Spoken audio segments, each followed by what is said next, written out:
Last night around shortly before 11 o'clock last night, officers were dispatched to 236 South Minneapolis on a check the welfare call. A gentleman had called 911 wanting the welfare of a 45-year-old female checked. The gentleman informed 911 dispatchers that he had been unable to contact this female for approximately 24 hours. Two officers were sent to the call originally. They made contact at the residence with a 47-year-old male who lives at the residence. They spoke with this individual for several minutes.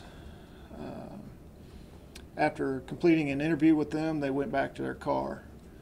The officers were in front of the house contacting the original calling party who sent them there on the check the welfare when the 47-year-old male from inside the residence called 911 and stated that he had killed his girlfriend.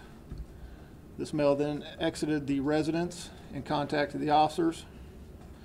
And once again, upon contacting the officers, he told the officers that he had killed his girlfriend and that she was inside the residence. Backup officers were sent to the residence. Upon their arrival, they entered where they found a 45-year-old female in the basement area of the residence. She was pronounced deceased at 23:37 hours last night.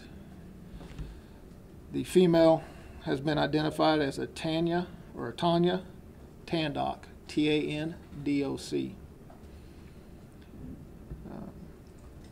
Early this morning, the 47-year-old male that lived at the residence was booked into the Sedgwick County Jail for first-degree murder charges. Where was her body found? In the basement of the residence. Can you say cause of death? Blunt force trauma right now.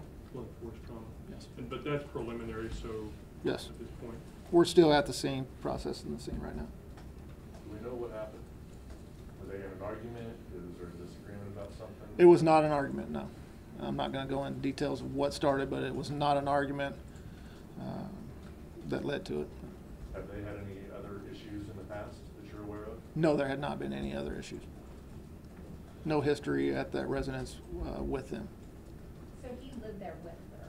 Yes, he lived in the basement portion, of the basement area of the residence. And how long he lived there? Several months.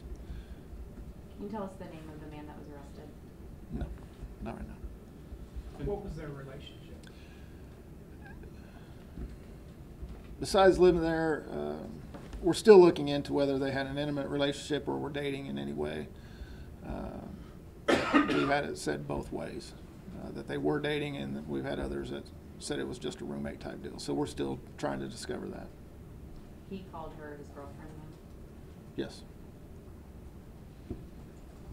So he lived in the basement, she lived like on the main floor. I'm not familiar with the Yes. facility there. They didn't live together per se. He kind of lived in a basement apartment. She lived on the main floor? Just the basement of the residence, and she lived, or she had her bedroom upstairs.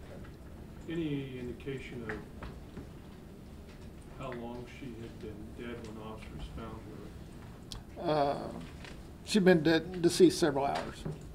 I don't have the exact time, but we believe she'd been deceased several hours. And the relationship of the man who originally called 911, do you know, can you say what that relationship was? A friend of the victims. And he's the one that reported that she'd been missing for 24 hours? Yes. Several of her friends had been trying to contact her all day Thursday. She had not shown up for work. She was not answering her cell phone. So several friends had been by the residence and also attempted to call her, and they had no luck.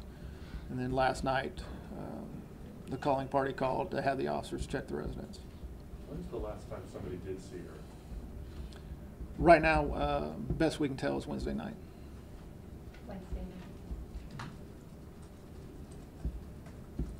Anything else? Do you know where she worked and what she did? She owned Tanya's Soup Kitchen. Tanya's or Tanya's? Tanya's. Tanya's. Can you say whether or not this individual worked there also? No, he did not. Okay. And what did you say, blood and force, what'd you say in terms of? Blunt force trauma right now. Who was the last person to see Tanya? I'm sorry? Who was the last person to see Tanya on We believe the calling party, The what? the original calling party that asked officers to go to the house. When officers went back the second time, was he cooperative? The second time. Well, you said the officers went to the residence first time. The officers were still outside the residence at their cars, and then he exited the house and contacted them. And that's when he made the statements to them also. About how much time passed from the first time they went to the house until he approached them? Well, they never left the residence, but it was just 3 or 4 minutes from the time they ended their conversation with him till the time he came back out of the residence and contacted the officers. Does the man have any criminal history? Very minor.